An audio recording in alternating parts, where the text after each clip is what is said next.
Olá pessoal, eu sou o Jefferson, sou professor de Ciências e Biologia e hoje a gente vai ter uma aula sobre os vertebrados. Vamos lá?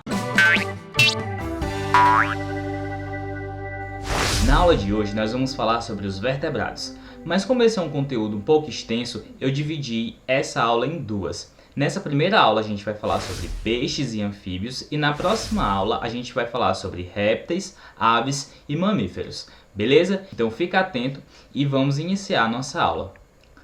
Bom, os vertebrados são um grupo extremamente diverso, não tanto quanto os invertebrados, que são o grupo mais diverso do planeta, mas a gente tem ainda uma grande diversidade de vertebrados.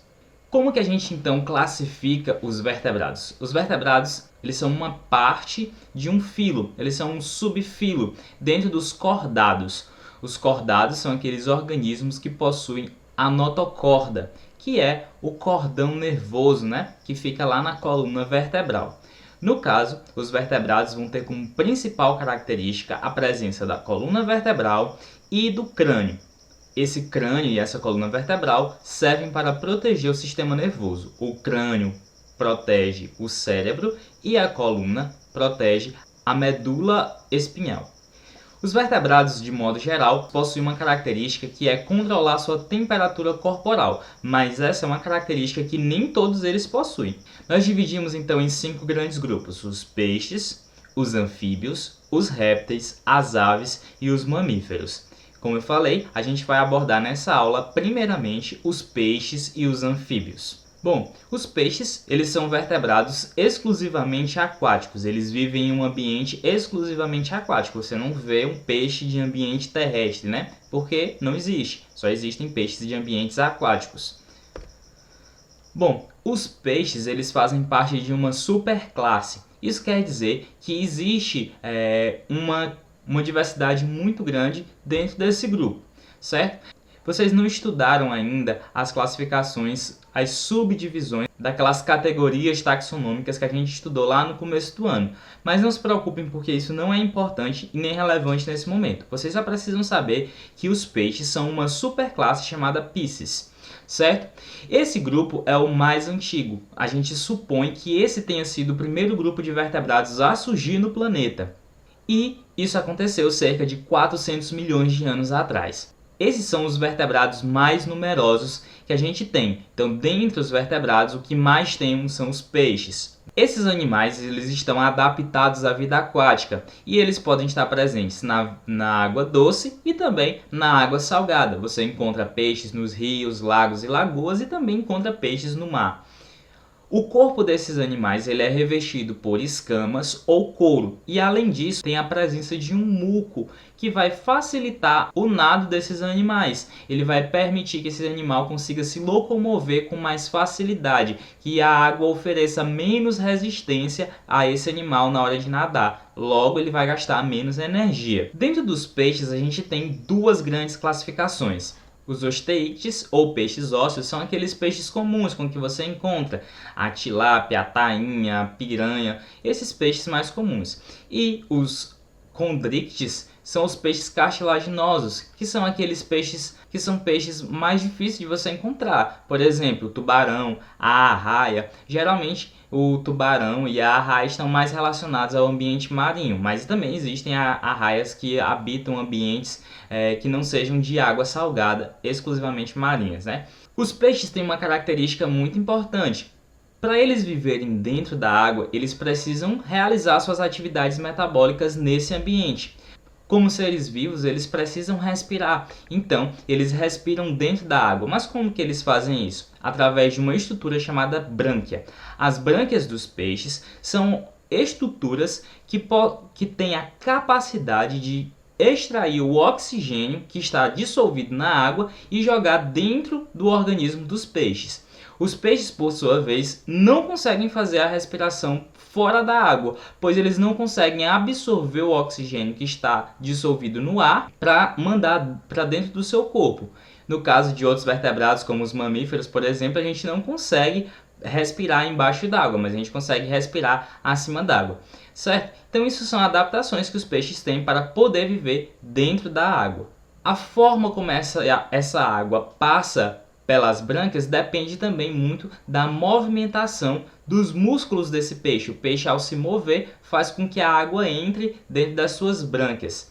E aí ele vai fazer as trocas gasosas. Os peixes, além de ter brânquias, que são adaptações para o ambiente aquático, também vão ter outra adaptação, que são as nadadeiras. Os peixes vão ter um conjunto de nadadeiras que vão possibilitar que ele se locomova dentro da água. A gente vai ter as nadadeiras peitorais, as nadadeiras dorsais, as nadadeiras anais, as nadadeiras caudais, as nadadeiras pélvicas. Todas essas são utilizadas para controlar e para orientar o nado desses animais. Mas, como tudo na vida, existem exceções. Lembre que em biologia e ciências tudo é, mas nem sempre. Por exemplo, a gente disse que os peixes fazem respiração branquial, mas a gente tem exemplos de organismos que são peixes e fazem respiração pulmonar, como é o exemplo da piramboia, que em momentos em que a água baixa muito, a água do rio fica muito baixa, ele começa a viver enterrado na lama e consegue fazer a respiração pulmonar, ele consegue respirar o ar que está ao redor daquela poça de lama. Então esse peixe aí é um peixe pulmonado. Ele é presente aqui no Brasil, lá na região amazônica. Outros animais, esses dois vão ser marinhos, a gente vai ter o cavalo marinho, que é uma espécie de peixe totalmente diferente e tem uma característica extremamente curiosa. O cavalo marinho macho, ele carrega os seus filhotes até que eles estejam prontos para nascer. Então, o cavalo marinho macho, no caso, é que fica grávido. Essa aí é uma exceção e é uma coisa exclusiva dos cavalos marinhos. O tubarão-baleia também é um peixe, não é uma baleia, e ele possui um tamanho bem grande e ele, apesar de parecer bastante assustador, ele se alimenta apenas de crustáceos e de algas. Então ele não é um animal que ataca outros peixes ou outros animais de grande porte, como o tubarão branco, que também é um tubarão, né? Bom, passando então pelos peixes, a gente vai chegar nos anfíbios. Os anfíbios, pessoal, também tem uma característica muito interessante. Eles conseguem viver em dois ambientes. É por isso que o seu nome é anfíbios. Anfs significa ambos e bio significa vida. Eles têm duas vidas. Eles conseguem viver no ambiente aquático e no ambiente terrestre. Eles surgiram cerca de 450 milhões de anos atrás. A hipótese é de que esses animais foram surgindo com o acúmulo de vértebras nos peixes, né? Eles iam acumulando vértebras próximos às extremidades, nas nadadeiras, e isso foi tornando possível que eles se arrastassem para fora do ambiente aquático.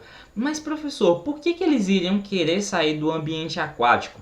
Bom, lembre que a gente tem uma grande quantidade de organismos dentro da água. Então, obviamente, começou a crescer a competição por alimentos. Então esses animais estavam buscando novos ambientes para competir menos com outros animais e ter mais chance de sobrevivência. Então eles tentaram conquistar o ambiente terrestre, o que foi um sucesso, mas não completo, porque eles ainda precisam voltar ao ambiente aquático no período da reprodução. O adulto vai ser a fase em que ele vive no ambiente terrestre e a fase de larva ele vai ter que passar no ambiente aquático. Bom, os anfíbios eles são encontrados basicamente nas regiões temperadas e nas regiões tropicais. Eles sempre são encontrados em ambientes úmidos por causa dessa necessidade que eles têm de estar sempre voltando à água para a reprodução, e eles fazem dois tipos de respiração. A respiração cutânea, que é a respiração através da pele, e a respiração pulmonar. Quando a gente estiver estudando o sistema circulatório, o sistema respiratório, a gente vai entender por que é que eles fazem essas duas respirações. Até lá, só lembrem que eles fazem duas respirações, cutânea através da pele e a respiração pulmonar através dos pulmões. Os anfíbios também vão possuir algumas adaptações interessantes que vão fazer com que esses animais sobrevivam em ambientes variados. Por exemplo, a língua dos anfíbios ela é adaptada para capturar insetos e outros pequenos vertebrados.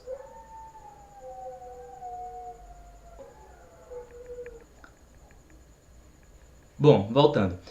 Os anfíbios, eles têm uma língua adaptada para capturar pequenos insetos e outros invertebrados. Alguns anfíbios eles possuem um tamanho maior e isso permite com que eles consigam se alimentar até de pequenos vertebrados, como camundongos ou pequenas aves. E isso também vai depender do tamanho daquele anfíbio, né? Não são todos que vão conseguir fazer isso. Bom, os sapos, as rãs e as pererecas talvez sejam os anfíbios mais conhecidos que a gente tem, até porque eles são os mais comuns de você encontrar, mas eles não são os únicos. Eles possuem algumas características que são geralmente associadas com os anfíbios, que é as pernas longas capazes de saltar. Essa característica dos sapos, rãs e pererecas servem para esse grupo, mas os outros grupos de anfíbios eles não têm essa capacidade de salto que esse grupo tem. Então, não é que todos os anfíbios consigam pular, é que os anfíbios que geralmente você conhece conseguem dar esse salto, tem essas adaptações para dar saltos, beleza? Então, os sapos, além de ter as pernas capazes de dar saltos, eles também vão ter uma outra característica, que são as glândulas paratoides. Lembra quando você é criança que a sua mãe disse que o sapo vai jogar leite em você? Então, não é bem isso que acontece. Na verdade, existe um sapo que é capaz de lançar o seu veneno, mas o comum é que esse sapo que a gente chama de cururu, que esse sapo comum que a gente encontra na cidade, ele não tem essa capacidade de jogar o leite em você. Na verdade, isso nem é um leite, né? É uma substância que é venenosa, que é produzida por essas glândulas paratoides. Nos sapos, elas vão ficar posicionadas atrás da cabeça, geralmente um pouco atrás dos olhos, e elas vão ficar bem inchadas quando o animal estiver em perigo, né? Quando você aperta o animal, essas glândulas vão soltar essa secreção esbranquiçada que parece leite, mas não é leite. Só quem consegue produzir leite são os mamíferos, beleza? Então, os outros anfíbios também têm essa capacidade de produzir essa substância, mas essa glândula nos outros anfíbios ela vai estar localizada em várias partes do corpo e não em um local específico. Essa glândula tem uma importância muito grande para esses animais, pois quando um predador os ataca, eles são capazes de secretar essa substância e fazer com que o predador o cuspa, já que essa substância é tóxica e o predador vai colocá-la para fora. Isso é uma estratégia de sobrevivência que os anfíbios possuem. A gente tem basicamente 3 grandes grupos dentro dos anfíbios. Nós temos os anuros, que são aqueles que não possuem cauda, representados pelos sapos, rãs e pererecas. A gente tem os urodelos, que são representados pelas salamandras. Esse grupo possui uma cauda bem grande e não é tão comum que a gente veja assim também dentro da cidade esses organismos. Talvez por isso você não conheça as salamandras. E nós temos as cecílias ou cobras cegas, que são parte do grupo chamado ápodes. Esses grupos não possuem pernas e eles se assemelham muito a uma cobra, por isso que são chamados de cobras cegas. A gente também não consegue enxergar os olhos delas. Então, a gente chama de cobra cega, mas ela não é uma cobra, beleza? Os anfíbios então possuem aquela característica que eu falei lá no começo, bem interessante, que é parte da vida viver no ambiente aquático quando ele está na fase de larva e quando ele está na fase adulta ele vai viver no ambiente terrestre. Então como é que isso acontece? Vamos aqui acompanhar o ciclo. A gente tem o sapo adulto e ele vai encontrar uma fêmea ou a fêmea vai encontrar um macho e para isso eles vão coachar, né? Fazer aquele barulhozinho do sapo para encontrar o seu parceiro. Normalmente esse encontro deve acontecer em um ambiente aquático. Por quê? Porque eles vão lançar os seus espermatozoides e óvulos no ambiente aquático para fazer a fertilização externa. A fertilização nos anfíbios ocorre fora do corpo da fêmea. A fêmea não vai abrigar os ovos dentro de si. Então eles jogam os seus gametas lá dentro da água. E lá dentro da água, esses gametas vão se encontrar e aí vai gerar um ovo. Esse ovo vai eclodir e gerar um girino, que é a larva do sapo. Que é que você vê lá Lá no riachozinho, às vezes tem um monte de girinozinho, o pessoal chama de cabeça de prego, né? É uma coisinha pretinha assim que fica nadando. Então aquilo ali, mais tarde, se não um peixe não comer eles, né? Ou ele morrer de alguma outra forma,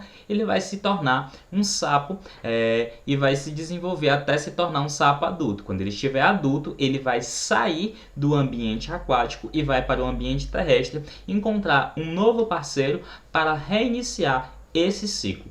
Belezinha? Então, pessoal, essa foi a nossa aula falando sobre peixes e anfíbios. Na próxima aula, a gente vai continuar falando de répteis, aves e mamíferos. Se você ficou com alguma dúvida, eu peço que você deixe aqui nos comentários ou me procure para a gente conversar sobre as suas dúvidas. Qualquer pergunta ou questionamento, também você pode deixar aqui nos comentários que eu posso responder assim que possível. Beleza? Então, até a próxima aula!